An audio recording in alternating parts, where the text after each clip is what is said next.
K Shivakumar ಕೂಡ ಮುನಿರತ್ನಗೆ ಕಪ್ಪು ಕರಿಟೋಪಿ ಅಂತೇಳಿ ಹೇಳ್ತಿದ್ದಾರೆ. ನಾನು ಆ ಹೇಳಿಕೆಯನ್ನು ನೋಡಿದೆ. ನಾನು ಮಾನ್ಯ ಡಿ ಕೆ ಶಿವಕುಮಾರ್ ಅವರು ಈ ರಾಜ್ಯದ ಮುಖ್ಯಮಂತ್ರಿ ಆಗಬೇಕು ಅಂತ ಕನಸು ಕಾಣ್ತಾ ಇದ್ದೀರಿ.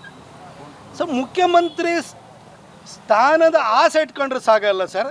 ಅದಕ್ಕೆ ಬೇಕಾದಂಥ ಒಂದಷ್ಟು ವ್ಯಕ್ತಿತ್ವಗಳನ್ನು, ಘನತೆಯನ್ನು, ಗಾಂಭೀರ್ಯವನ್ನು ನಾವು ಬೆಳೆಸ್ಕೊಳ್ಬೇಕಾಗುತ್ತೆ ಸರ್. ನೀವು 2.5 ವರ್ಷ ಅದಕ್ಕಿಂತ ಮೊದಲು ಸರ್ ನಿಮ್ಮನ್ನು ನೋಡಿದರೆ ಏನು ಅನ್ಸುತ್ತೆ ಸರ್, ಯಾರಿಗಾದ್ರೂ ಕೂಡಿ ಎಲ್ಲ ಒಂಥರ ಮಾತಾಡಿದ್ರೆ ಒಳ್ಳೆ ರೌಡಿಸಮ್ ಮಾಡ್ದಂಗೆ ಮಾತಾಡ್ತೀರಿ. ನೀವು ಎಲ್ಲರನ್ನೂ ಏಕವಚನದಲ್ಲಿ ಕರಿತೀರಿ ಸರ್.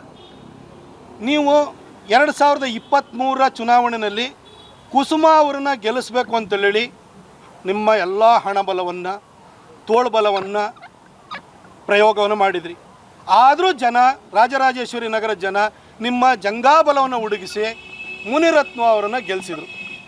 ನೀವು ಇವತ್ತು 138 ಜನ ಶಾಸಕರಿದ್ದೀರಿ, ಒಂದು 80 ಚಿಲ್ಲರೆ ಅಪೋಸಿಷನ್ ಅವರು ಇದ್ದಾರೆ ಸರ್. ಅವರಿಗೂ ಗೌರವ ಕೊಡಬೇಕಲ್ಲ. ಅವರು ಜನಪ್ರತಿನಿಧಿಗಳಲ್ಲ, ಅಧಿಕಾರದಲ್ಲಿ ಇದ್ದರೆ ಮಾತ್ರ ಅವ್ರಿಗೆ ಗೌರವ ಕೊಡಬೇಕು ಅಂತಲ್ಲ. ಅವರು ಜನಪ್ರತಿನಿಧಿಗಳಲ್ಲ, ಅವರು ಅಲ್ಲಿನ ಶಾಸಕರು, ಅಲ್ಲಿನ ಸಂಸದರಾಗಿರೋ ಡಾಕ್ಟರ್ ಮಂಜುನಾಥ್ ಅವರು, ಅವ್ರನ್ನ ಕರೆದು ಕಾರ್ಯಕ್ರಮ ಮಾಡಬೇಕು. ನಿಮ್ಮದೇನು ಬೆಂಗಳೂರು ನಡಿಗೆ ಅಂತಂದರೆ ನಿಮ್ಮ ಕಾಂಗ್ರೆಸ್ ಕಾರ್ಯಕ್ರಮ ಆಗಿರಲಿಲ್ಲ.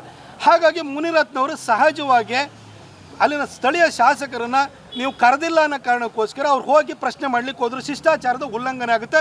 ಸ್ಪೀಕರ್ ಹತ್ರ ನಾವು ಪ್ರಿವಿಲೇಜ್ ಮೋಷನನ್ನು ಕೂಡ ನಾವಲ್ಲಿ ಮೂವ್ ಮಾಡ್ಬೋದು. ನೀವು 1989ರಿಂದ ಜನಪ್ರತಿನಿಧಿಯಾಗಿದ್ದೀರಿ. ಇಷ್ಟು ಗೊತ್ತಿದ್ರು ಕೂಡ ಕರಿಟೋಪಿ ಹಾಕಿರೋನು MLA ಬಾರಪ್ಪ ಅಂತೀರಿ.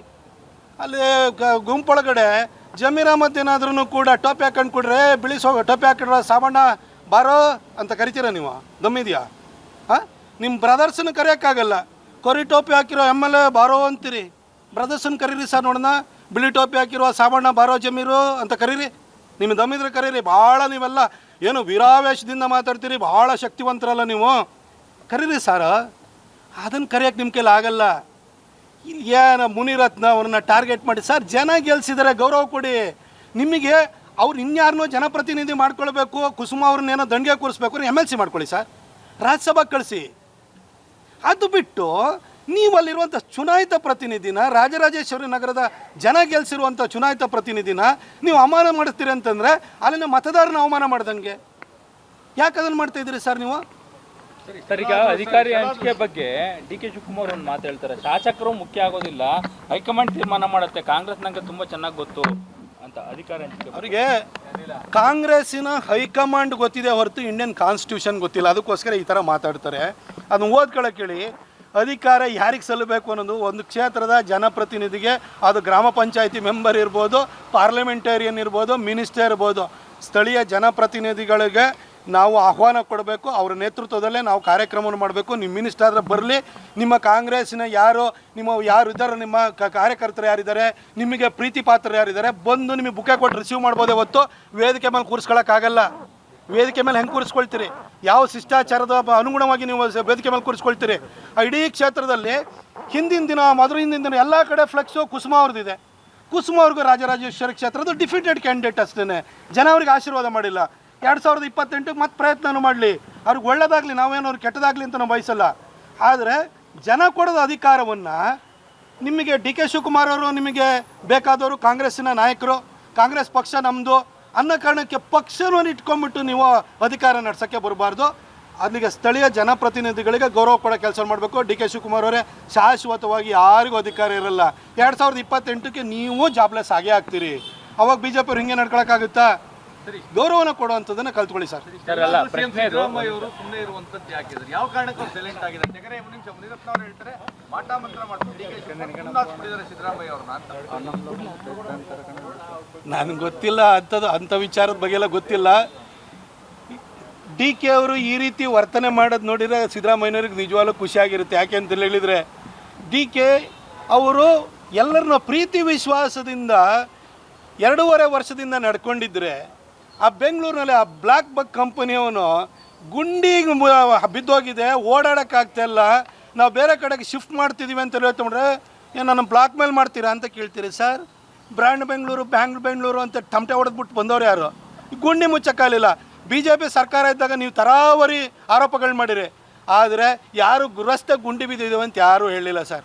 ಆಮೇಲೆ ಅಲ್ಲಿ ಒಂದು ಮೇಕೆದಾಟುನಲ್ಲಿ ಮಾಡ್ತೀವಿ ನಮ್ಮ ನಡಿಗೆ ಯಾವುದೋ ಎಂತ ನೀರಿನ ಕಡೆಗ ಏನೋ ಹೇಳಿದ್ರು ಒಂದು ಅವಾಗ ನಮ್ಮ ನೀರು ನಮ್ಮ ಹಕ್ಕು ಅಂತ ಬಂದರು. ಆಯಿತಾ ಸರ್, ಮೇಕೆದಾಟು 2.5 ವರ್ಷ ಆಯಿತು, ಸ್ಟಾಲಿನಿಗೆ ಒಂದು ಮಾತು ಹೇಳೋಕ್ಕಾಗಲ್ಲ, ಮತ್ತು ಕೇಂದ್ರ ಸರ್ಕಾರದ ಹತ್ರ ಬೆರಳು ತೋರಿಸ್ತೀರಿ.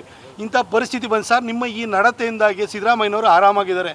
ನಾನು ಡಿ ಕೆ ಶಿವಕುಮಾರ್ ಅವರೇ, ನೀವು ಕೂಡ 1989ರಲ್ಲಿ ಕಾಂಗ್ರೆಸ್ಸಿಂದ ನೀವು ಆಯ್ಕೆ ಆದಂಥವ್ರು MLA ಆದವರು, ಮಂತ್ರಿ ಆಗಿದ್ದೀರಿ, ಈಗ ಉಪಮುಖ್ಯಮಂತ್ರಿ ಆಗಿದ್ದೀರಿ. ನೀವು ಮುಖ್ಯಮಂತ್ರಿ ಆಗಬೇಕು ಅನ್ನೋ ನಿಮ್ಮ ಆಸೆ ಖಂಡಿತ ನಾನು ತಪ್ಪು ಅಂತ ಹೇಳಿದ್ರೆ, ಯಾಕೆಂದರೆ ಇಲ್ಲಿರುವಂಥವ್ರು ಒಬ್ಬ MLA ಆದ ಕೂಡಲೇ ಮಂತ್ರಿ ಆಗಬೇಕು, ಮಂತ್ರಿ ಆದರೆ ಮುಖ್ಯಮಂತ್ರಿ ಆಗಬೇಕು ಅಂತ ಬಯಸ್ತಾನೆ. ನೀವು ಹೆಚ್ಚು ಕಡಿಮೆ 40 ವರ್ಷದಿಂದ ಚುನಾಯಿತ ಜನಪ್ರತಿನಿಧಿ ಆಗಿದ್ದೀರಿ, ನಿಮಗೆ ಆಸೆ ಇರೋದು ತಪ್ಪಲ್ಲ. ಆದರೆ ಜನ ನಿಮ್ಮ ವರ್ತನೆ ಅನ್ನೋದು, ನಿಮ್ಮ ನಡವಳಿಕೆ ಇರೋಂಥದ್ದು ನಾಳೆ ಬೆಳಗ್ಗೆ ಡಿ ಕೆ ಶಿವಕುಮಾರ್ ಅವರು ಮುಖ್ಯಮಂತ್ರಿ ಆಗಬೇಕು ಅಂತ ಜನನ ಮನಸ್ಸಿಗೆ ಅನ್ನಿಸ್ಬೇಕು. ಆ ರೀತಿ ನಡ್ಕೊಳ್ಳಿ ಸರ್.